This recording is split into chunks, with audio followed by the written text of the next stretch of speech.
De la politique, on passe à l'économie avec cette information, Axel de Tarlet. Les épargnants français fuient la bourse, mais alors comme jamais. Oui, c'est ce que montre la dernière étude publiée par AXA Investment Manager. Quand on demande aux Français quel est leur placement préféré, privilégié, alors en numéro 1, ils disent le compte courant, c'est-à-dire c'est l'équivalent de l'argent qui dort, c'est l'équivalent de l'argent sous le matelas, ça rapporte rien.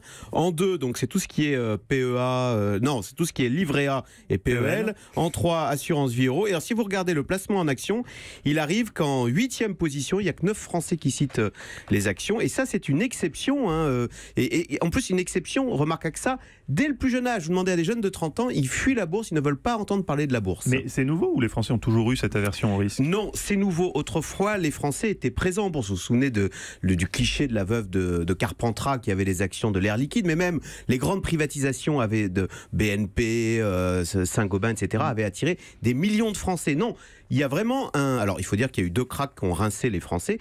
Il y a néanmoins un autre phénomène. Comme vous l'avez révélé, j'ai récemment pris un café avec le patron de la Bourse de Paris et je lui ai dit comment expliquer ce désamour soudain des Français vis-à-vis du placement en action. Et il m'a donné une explication. Il m'a dit autrefois, il y avait à la télévision et à la radio des Jean-Pierre Gaillard, des René Tendron qui racontaient des histoires d'entreprise et qui établissaient un lien positif entre la vie d'une entreprise et le parcours de bourse. Eh bien aujourd'hui, ces gens-là ont disparu et donc on ne parle plus dans les médias que de façon négative de la bourse, avec un licenciement boursier, avec un crack, avec une chute. Et donc, pour info, la Bourse de Paris cherche un nouveau Jean-Pierre Gaillard pour rétablir ce lien positif. Mais on peut aussi vous répondre qu'il y a sur Internet, il doit y avoir des chaînes spécialisées, des sites spécialisés pour consulter la bourse et s'intéresser à tout ça, non? Voilà, donc on ne parle plus qu'aux convaincus, on ne parle plus aux grands médias. Voilà. D'accord.